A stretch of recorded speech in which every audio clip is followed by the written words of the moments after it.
you're watching Young Turks, the show that puts the spotlight on two young achievers. I'm Shireen Bhan.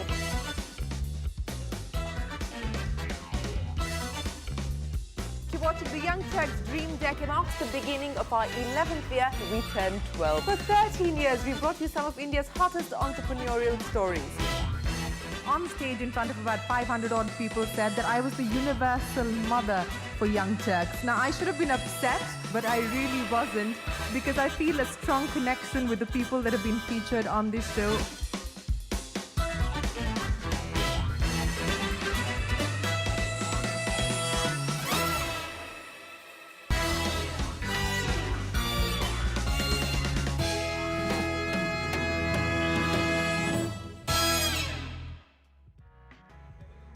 Hello and welcome to Young Turks, India's largest startup platform and longest running show. I'm Shireen Bhan. It has been exciting and gratifying to chronicle the story of India's startup universe over the past 20 years. Yes, we have turned 20, which makes us the longest running show on startups and entrepreneurship.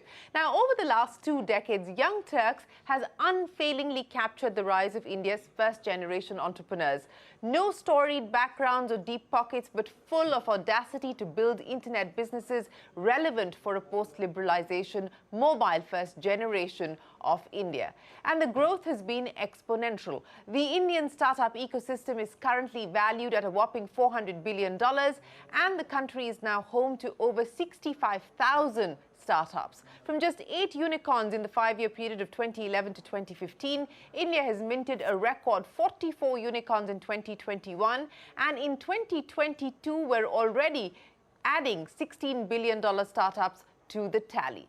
But winter is coming. The era of being rewarded for hypergrowth at any cost is quickly coming to an end. Investors are shifting their focus towards companies who can demonstrate profitability in the here and now. For many young founders, this could be their first downturn. So we decided to assemble a special lineup which will not just dig into the rich archives of Young Turks to recap the journey of India's biggest startup founders and investors. Their learnings will also hold us in good stead as we chart out an action plan to cope with the current challenging environment. Well, joining me on this very special episode to discuss the past, present and the future of the Indian startup ecosystem is Sanjeev Aggrawal, the co-founder of Helion Venture Partners and Fundamentum Partnership, and Nitish Mittersain, the founder of India's first gaming company to list on the stock exchanges, Nazara Technologies. Well, before we begin, here's a quick look at their journey on Young Turks.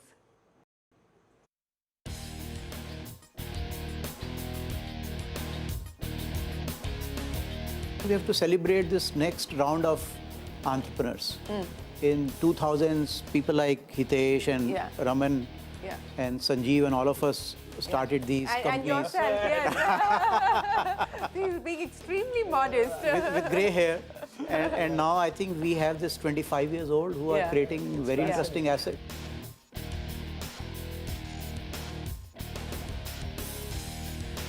If you saw the internet euphoria in 2000, that was very investor driven. But this time there is a groundswell of demand. 100 million subscribers. 100 million subscribers gives a very large available market. So when 100 million goes to 300 million and number of people who shop goes from 4 to 40, we are going to see many billion-dollar assets emerge.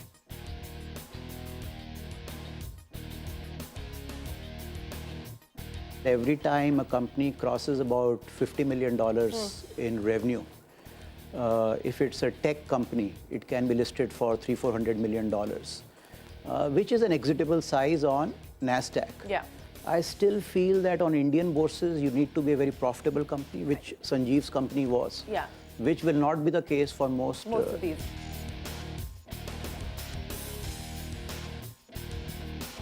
I would say entrepreneurs should try to raise money in small tranches and show enough progress before they go in for next round of financing. Too many entrepreneurs are raising too much money upfront.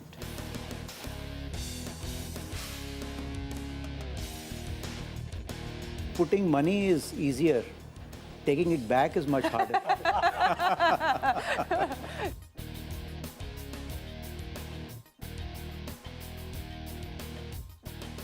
We are betting on our entrepreneurs who are long-distance runners. Because India, as I said during our conference, is a great startup nation, but India is still an unproven scale-up nation. So when we try to grow rapidly, the wheels are coming off.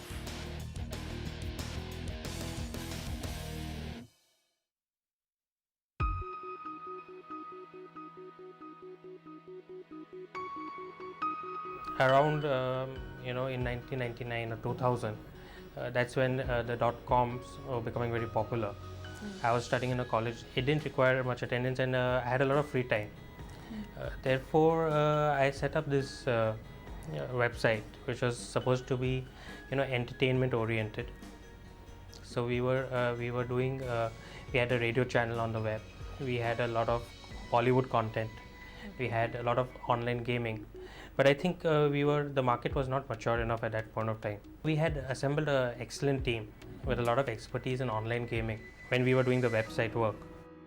We diversified the same company into this business.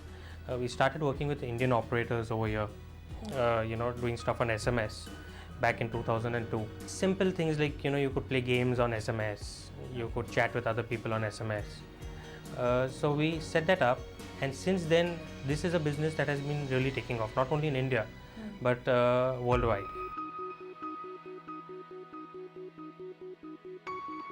In India specifically, it is not yet mature. It's difficult for game studios like ours to sustain themselves only from the Indian market point of view. Okay. But the market is growing very rapidly. And I think we're at a point where in the next 1 year or so, you're going to see maybe a 5 or 10 times growth.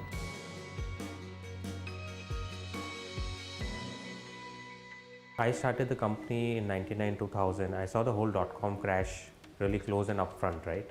And what happened. And my biggest learning there was, do not start a company only on the basis of hype or basis of investor appetite, because that can change very quickly. And if your business does not have fundamentals, if it is not generating cash, if it's just burning money, then you can fall off the cliff very fast, right? And that's why since then, the focus has been in building a strong, profitable business.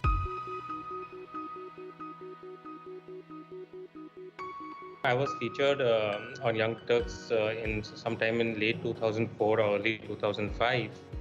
And the next morning, this show broadcasted in the evening, and next morning I had a note on my table saying, there was a call from Sanjeev at Westbridge, and I called him back. And he had seen me on TV and he wanted to learn more about Nazara and what we were doing.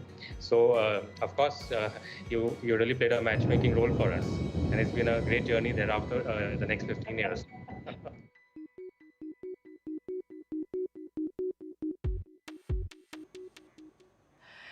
Well, that is a walk down memory lane with Sanjeev Aggrawal and Nitish Mittersain. Gentlemen, thanks very much for joining us on this very special episode of Young Turks. It's great to have you back. And thank you so much for being part of the Young Turks journey over the past 2 decades. Sanjeev Aggrawal, let me start by asking you, I remember the first interview that I did with you was when the IBM Daksh deal had just gone through, and that was, I think, 2004. And since then, you've really been a part of the Young Turks journey year after year. I want to understand from you, over the past 2 decades, what to your mind have been the most defining moments of the Indian startup ecosystem through your journey and through the evolution of the startup universe as well? Shireen, I think the event that pops up in my mind is the advent of Jio, where the internet bandwidth at a very affordable cost was made available to masses.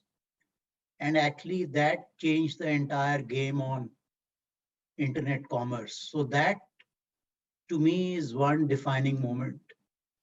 The other one, I can't figure out the time really well, but the other big change has been the aspirations. When we were building companies, $100 million company was seen like a prize. And today, folks are building $10 billion companies and have insatiable appetite to keep going on. Nitish, thanks very much. You were on Young Turks way back in 2005. As I said, so much has changed from feature phones to hairdos. Do you still play the saxophone though, Nitish? Very much so. Every weekend. Every weekend. That's great to hear. But Nitish, I want to understand from you. You know, you were one of the first few companies in the gaming space in India, and today, gaming has become an industry by itself. There are, of course, regulatory uncertainties and regulatory headwinds at this point in time. But what for you have been the most defining moments over the past 2 decades?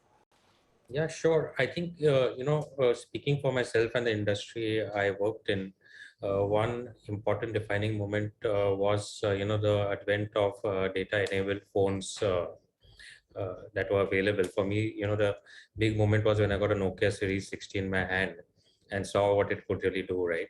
So I'm talking of early 2000s. I think even going a little bit before that, 97, 98, the big 500 crore sale of India World to Satyam was something that really electrified, the startup, the initial startup, boom really happened then.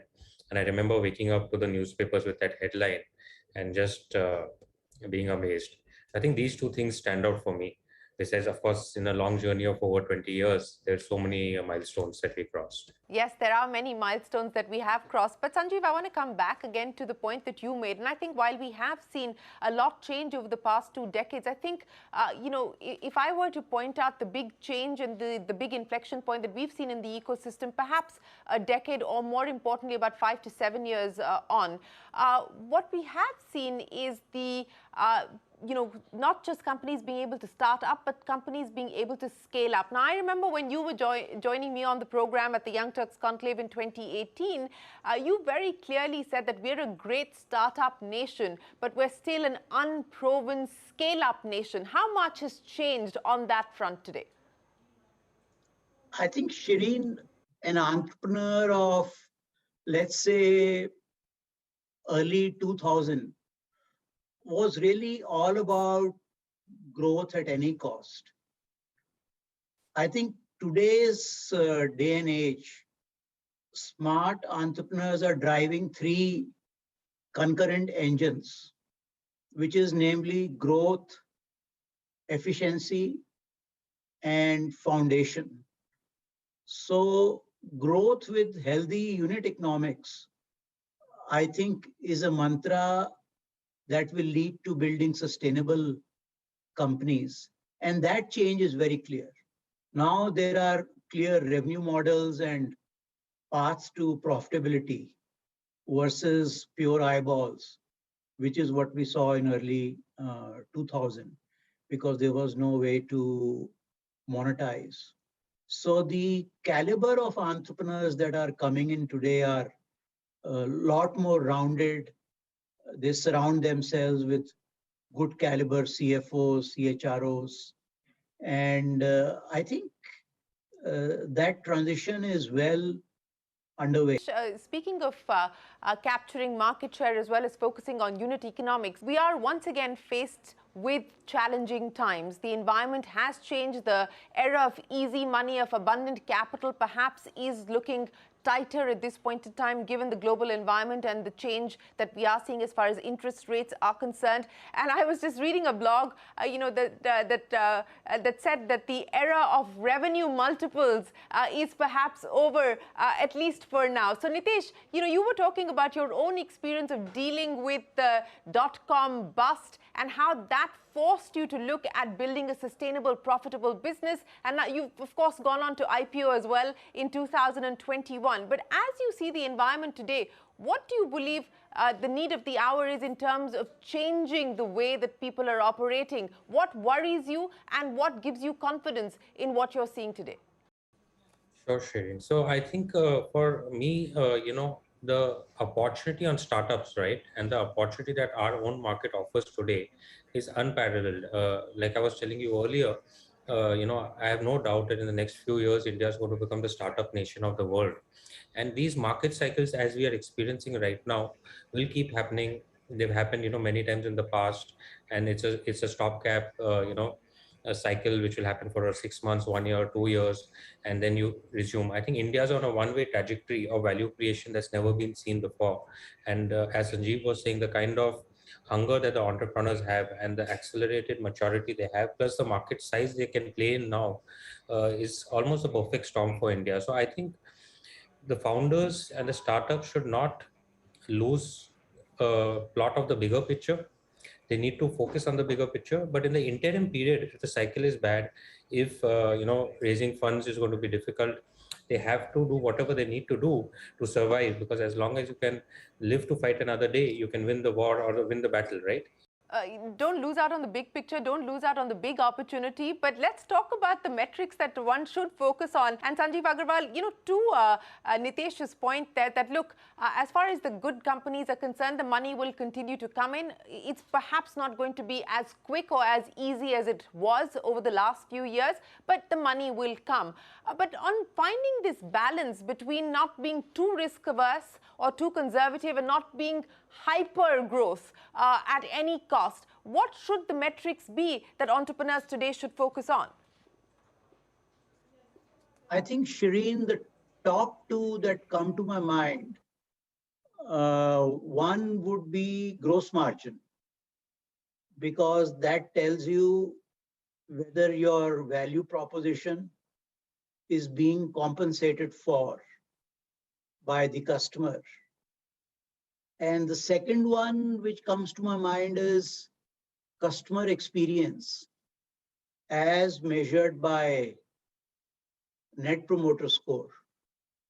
I think any company which can establish these two fundamental metrics, that customers love the product and hence their cost of customer acquisition will come down, and they have strong gross margin, which will then flow into the profitability of the company, I think you are in a good shape.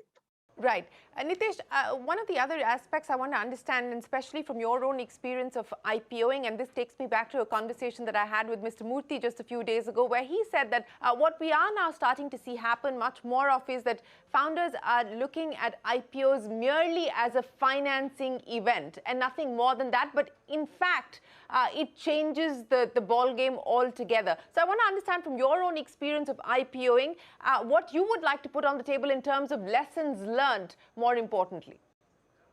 Sure.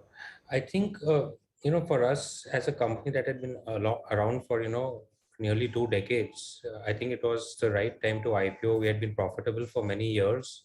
We had our business fairly stable and growing well.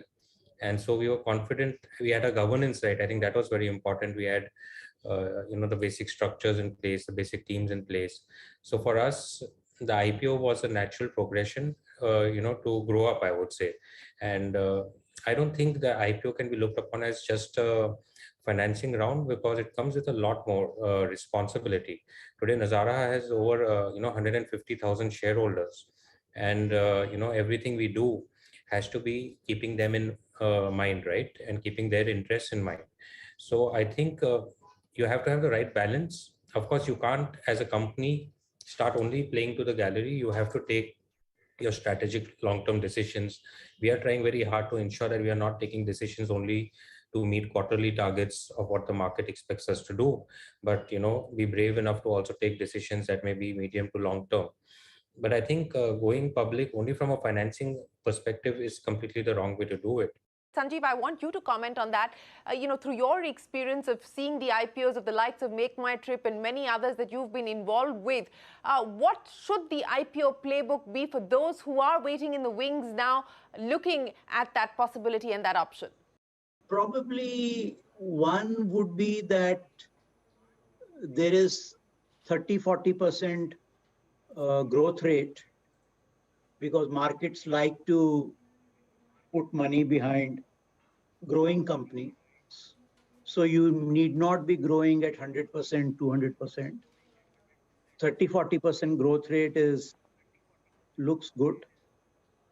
Two, I think you should have a path to profitability, so that you don't have to raise capital again while maintaining 30 to 40% growth rate. And three, I think you should have good systems in place in the company so that your performance is very repeatable and is not very volatile.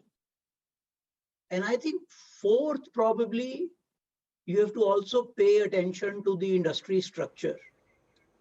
If you are part of an industry which is hyper competitive and you have to respond to that competition, then you probably want to wait a while before you go public. Because in a hyper competitive industry, I think doing both the things simultaneously, which is growing market share and generating profitable growth, can be a hard one to prioritize. But Nitish, speaking of market opportunities, and as you mentioned, you firmly believe that it is a one-way trajectory as far as the Indian startup ecosystem is concerned. It's only going to get bigger and better from here. But at least as far as the new areas of opportunity are concerned, one is hearing anecdotal stories about Indian startup founders relocating, especially in the Web3 space, because of the regulatory challenges and the regulatory uncertainties. How much of a real move, a real shift, a real transition is that? And where do you believe the next wave of opportunity is going to lie as far as this story is concerned here in India? Sure. So if you see, I see a lot of startup founders now, especially in, areas like Web3, blockchain, which are moving to, places like Singapore and Dubai, to friendlier regimes or where there's more clarity in terms of, what is possible to be done.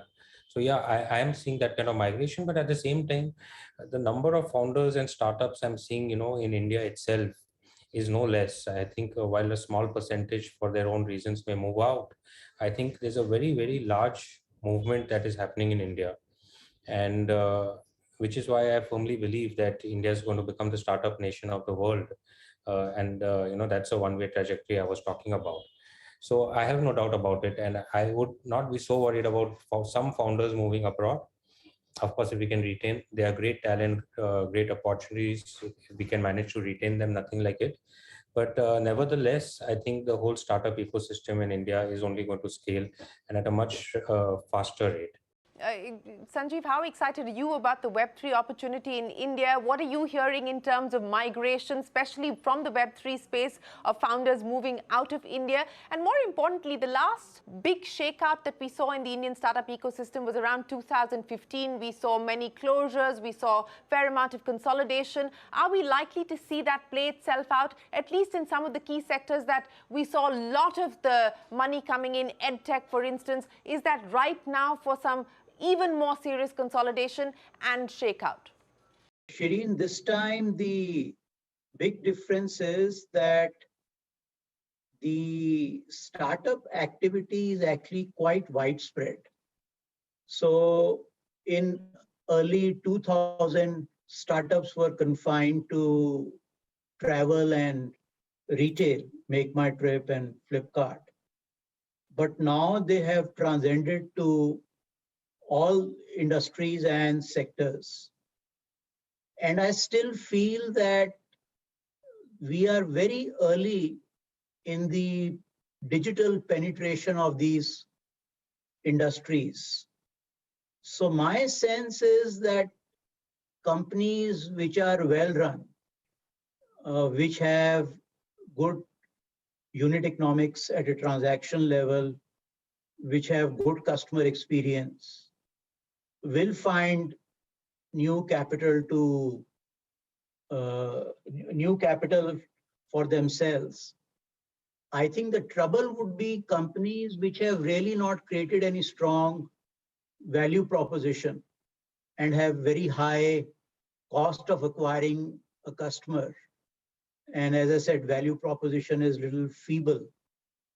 Those are the companies which will not be able to get new capital. But given the low penetration rate, I think there is a lot of growth ahead of these startups. Nitish and Sanjeev, it's always a pleasure speaking with the two of you. Thanks so much for joining us here to recap the story of the past 2 decades, but more importantly, also look out for what lies ahead for India's startup ecosystem. We wish both of you the very best of luck, and we look forward to having you over the next 20 years, hopefully, here on Young Turks as well. Thanks so much for your time today. Thank you, Shri. Thank you, Shireen, and you must take equity position in all the companies that you cover. You'll be a very, very rich person. I wish I'd done that. I wish I'd done that with Nitish, considering the fact that he found his match here on Young Turks. Yeah, we would have been very, very, very rich. Our valuation would have surpassed the entire unicorn universe at this point in time if we had been smart enough like that. But thank you so much, and we wish you the very best of luck, Nitish and Sanjeev. We'll take a break here on Young Turks. There's a lot more coming up. Stay with us on CNBC-TV18. We're back in a moment.